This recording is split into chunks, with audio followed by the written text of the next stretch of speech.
Welcome the Pakistani family. तो कैसे हैं आप सब? मेरा नाम मुजाहिद है। यार भाई आज का वीडियो बहुत ही कड़क किस्म का निकल कर आ रहा है भाई साहब। सऊदी अरेबिया की धरती काबा पर भगवान शिव का हुआ ऐसा चमत्कार के देखकर 56 इस्लामिक देशों के खड़े हो गए रोंटे। भगवान शिव जी का क्या बोल रहे हो यार? यार ये तो भाई मुझे भी शौक चमत्कार हुआ है। वो भी भाई साहब सऊदी अरेबिया वॉच करते हैं काबा पर, तो वॉच करेंगे तभी पता लगेगा। तो कौन ऑन करते एंड स्टार्ट। दुनिया भर से सनातन धर्म की सारी खबरों से रहना चाहते हैं अपडेट, तो सब्सक्राइब करें द साइंटिफिक हिंदू को। तो चलिए सबसे पहले आप यह दोनों पॉपुलर मुस्लिम धर्म गुरुओं के वीडियो देखिए। शंकर जी वहाँ लंका में आए थे। ये वो हमारे धर्म के इस्लाम धर्म के सबसे पहले प्रॉफिट हैं। जब मक्का फतह हुआ तो वहाँ पर 360 भूत थे। हमारी किताबों में लिखा है खाना काबा में अगर 360 भूत थे तो भूत कहाँ होते? तो फिर मंदिर हुआ करता था ना। अगर वो काबा हमेशा से काबा ही था तो 360 भूत कहाँ से आए? अब रह गई बात कि शिवलिंग कहाँ से आया। मेरे भाई शिवलिंग जो है शंकर भगवान अपने साथ स्वर्ग से लाए थे। अब मैं इस्लामी जबान बोलूँ, आदम अलैहिस्सलाम हजर अस्वद अपने साथ जन्नत से लाए। बात तो एक ही है दोस्तों, भगवान शिव ही साक्षात परमेश्वर है। यही कारण है कि दुनिया के सभी धर्मों में किसी न किसी रूप से भगवान शिव की पूजा आवश्यक तौर पर की जाती है। कुछ कट्टर सोच वाले अल्प ज्ञानी मौलानाओं को छोड़ दें तो हर एक धर्म के लोग यह पूरी तरह से स्वीकार करते हैं कि सनातन धर्म ही सबसे प्राचीन है।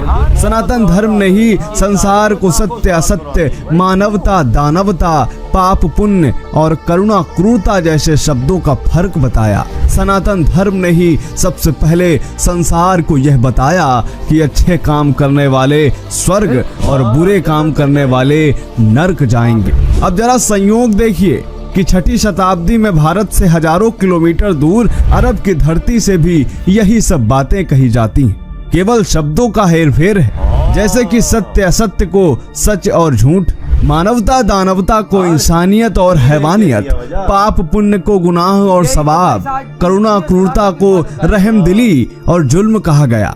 स्वर्ग को जन्नत और नर्क को जहन्नुम मुसलमान भी कहते हैं। इस्लाम धर्म की ज्यादातर चीजें सनातन धर्म से ली गई, क्योंकि अरब में इस्लाम से पहले सनातन धर्म ही था और इस बात के सैकड़ों प्रमाण आज भी मौजूद हैं। परंतु अल्प ज्ञानी मौलाना हिंदुओं को ही काफिर मानने लगे, जबकि काफिर शब्द की उत्पत्ति हिंदू धर्म के नास्तिक से हुई।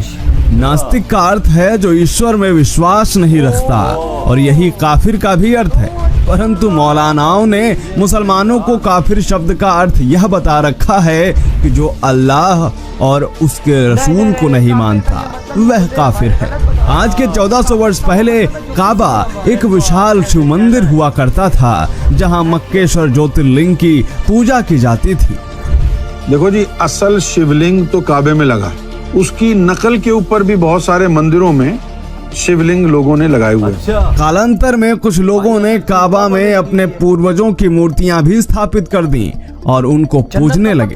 शायद इसीलिए इस्लाम का उदय हुआ। पैगंबर मोहम्मद के एकेश्वरवाद के संदेश को जिन लोगों ने कबूल करने से इनकार कर दिया, कुरान में उन्हें ही काफिर कहा गया।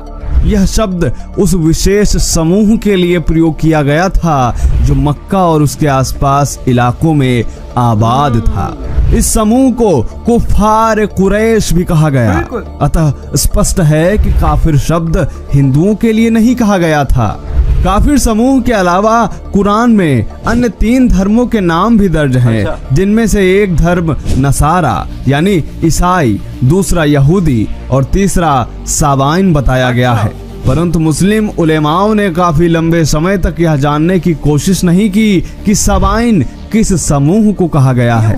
अधिकतर लोग यही कहते रहे कि तारों और नक्षत्रों पर विश्वास रखने वालों के लिए साबाइन कहा गया है।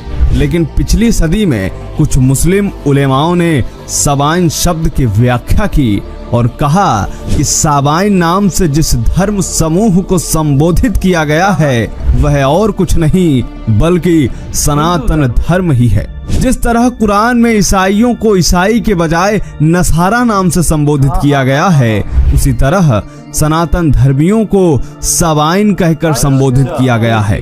मुस्लिम मौलाना प्रायः यह कहते हैं कि जो इस्लाम को नहीं मानते वह सब जहन्नुम में जाएंगे, जबकि कुरान में सूरह बकरा की 62वीं आयत में अल्लाह ने वादा किया है कि बेशक जो लोग मोमिन हैं, जो यहूदी हैं, जो नसारा हैं और जो सबाइन हैं, इन सब में से जो अल्लाह पर आखिरी दिन यानी प्रलय पर यकीन मानेंगे, पुण्य के काम करेंगे, उनके लिए उनके रब के पास अज्र है, पुरस्कार है, न उन पर भय छाएगा और न ही वह दुखी होंगे।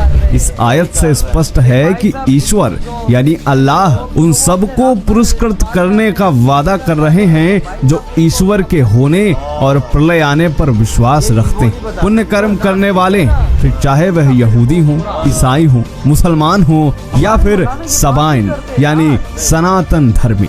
इब्ने कशीर द्वारा की गई कुरान की व्याख्या की पुस्तक में अब्दुल रहमान बिन जैद का कहना है कि सबाइन स्वयं को हजरत नूह की उम्मत कहते थे और हजरत नूह को ही भारत में ऋषि मनु के नाम से जाना जाता है।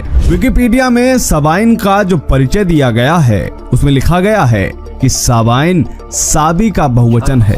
ये लोग वे हैं जो प्रारंभ में यकीनन किसी सच्चे धर्म पर चलने वाले रहे होंगे, क्योंकि कुरान में यहूदी और ईसाइयों के साथ इनका भी नाम लिया गया है। विकिपीडिया में यह भी लिखा गया है कि सबाइन एक धार्मिक वर्ग था जो एकेश्वरवाद और ईश्वर के उतारे हुए संदेशवाहकों यानी अवतारों पर विश्वास रखता था। मुस्लिम धर्मगुरु मौलाना शम्स नवेद उस्मानी ने अपनी किताब अगर अब भी ना जागे तो में सबाइन को सनातन धर्मी बताते हुए कई दलीलें दी हैं। कुरान इस बात की भी गवाही देती है कि ईश्वर ने संसार में 1,24,000 पैगंबर धरती पर भेजे हैं और मोहम्मद सबसे अंतिम पैगंबर है। इसलिए कुछ उलेमा यह भी कहते हैं कि शायद रामचंद्र जी, कृष्ण जी और गौतम बुद्ध भी पैगंबर रहे, इसलिए उनका भी सम्मान किया जाना चाहिए। किंतु मुस्लिम यह भी बात नहीं मानते। ये कट्टरपंथी हिंदुओं पर यह आरोप मढ़ते हैं कि वह मूर्ति पूजक हैं, इसलिए वह काफिर है, जबकि प्रत्येक मुसलमान जो हज करने जाता है वह भी एक मूर्ति पूजक है, क्योंकि मूर्ति का मतलब है ईश्वर का प्रतीक और संगे अस्वद भी एक प्राचीन शिवलिंग है,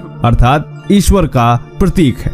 इसके अलावा तमाम मुसलमान अपने मकान या दुकान में काबा का चित्र रखते हैं, उस पर अगरबत्ती लगाते हैं। यह भी तो एक मूर्ति पूजा ही है। धर्म हमेशा अभय दान देता है, सुख समृद्धि और शांति देता है, जबकि अधर्म विनाश की ओर ले जाता है, डराता है, कलह पैदा करता है। ऐसे में कट्टरवादी यह विचार करें कि क्या वह वाकई धर्म के रास्ते पर है। धर्म के नाम पर हजारों बेगुनाहों की हत्या, दूसरे समुदाय की स्त्रियों से जबरदस्ती, दूसरे की संपत्ति लूटना किसी भी तरह से ना तो धर्म कहा जा सकता है ना ही पुण्य कर्म। फिर भला ऐसे लोग जन्नत जाएंगे या कि जहन्नम?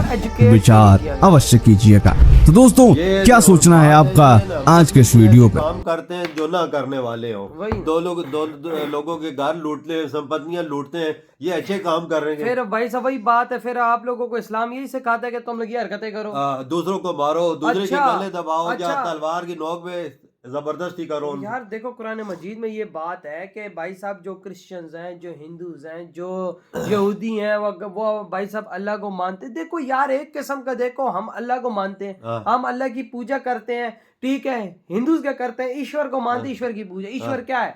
अल्लाह। सब एक ही है, बस उसको डिफरेंट वे में वो पूजते देखो, हैं। 1400 साल पहले जो चीज बताएगी कि आप अच्छे काम करेंगे तो जन्नत में और वही लाखों साल पहले बताई गई है सनातन धर्म में। ये अंदाजा लगाओ। और जो बात हमारे 1,24,000 पैगंबर्स की, तो टू बी ऑनेस्ट पर्सनली ये बात मेरे दिल में भी यही बात आती है कि जो भगवान राम जी हैं, जो भगवान कृष्ण जी हैं, भाई ये भी हो सकते हैं पैगंबर, क्योंकि इन्होंने भी अच्छा रास्ता दुनिया को दिखाया। बिल्कुल यार देखो, नाम देखो, 1,24,000 का मैंने बना, किसी को इस्लाम में पता है कि कौन थे, कौन आए, कौन नहीं आए। तो भाई साहब ये बात बिल्कुल रियलिटी बेस्ड है। ये भी क्योंकि इनका भी तो जिक्र है, इनकी भी तो एक हिस्ट्री है, और ये बात कंफर्म होती है कि भाई साहब वाकया में ये भी हो सकते हैं। यार सनातन धर्म जात ऐसा है कि इसकी तारीख किसी को पता नहीं है, ये हजारों करोड़ों साल पुराना है। अच्छा, अब हम लोग जो पूजते हैं, मतलब कि हम लोग जो इबादत करते हैं, ठीक है, इंडिया हिंदू पूछते हैं, ठीक है, वो खाना बताए, मतलब हज़रत आदम अलैहिस्सलाम लेकर आए थे जन्नत से, वो जो खाना काबा का वो ब्लैक को पत्थर, उसका पता नहीं क्या वो नाम लेते, मुझे नहीं पता। और ये वो और वही बात मतलब कि हिंदू धर्म में बोली जाती है कि भगवान शिव जी अपने साथ वो पत्थर देख पहला चीज एक जैसी हुई वो ना, एक ही जैसी है, अंदाजा लगा लो बस यार। ये हमारे मुल्ले जो है ना, ये सही रास्ते पे बताते देखो बने। यार, देखो सनातन धर्म में तुम आओगे ना, हाँ। तुम्हें इस्लाम की भी सही से रियलिटी पता लगेगी। आह, इस्लाम इतना डीप है ना कि ये मुल्ले, मैं कहता हूँ सारी जिंदगी अपने आप को घसते रहे ना तो इसको पहचान नहीं पाएंगे। बिल्कुल। और ये दो कुछ पढ़ के लोगों को भाई कहते हैं हिंदू है तो हिंदू को मारो। हाँ, इतनी इतनी लंबी दाढ़ियों वाले लोगों के घरे चोरी करते हैं, हाँ। डाके गद डालते हैं, लोगों को मारते हैं, वो तो भाई लोगों साहब, की जान से खेल वो जाते तो हैं। अच्छा काम है ना। हाँ, सनातन धर्म में ये चीज नहीं है ना भाई ना भाई, तो यार आपके क्या थॉट है इस बारे में, इधर ही बड़ोदम कर तो दे तो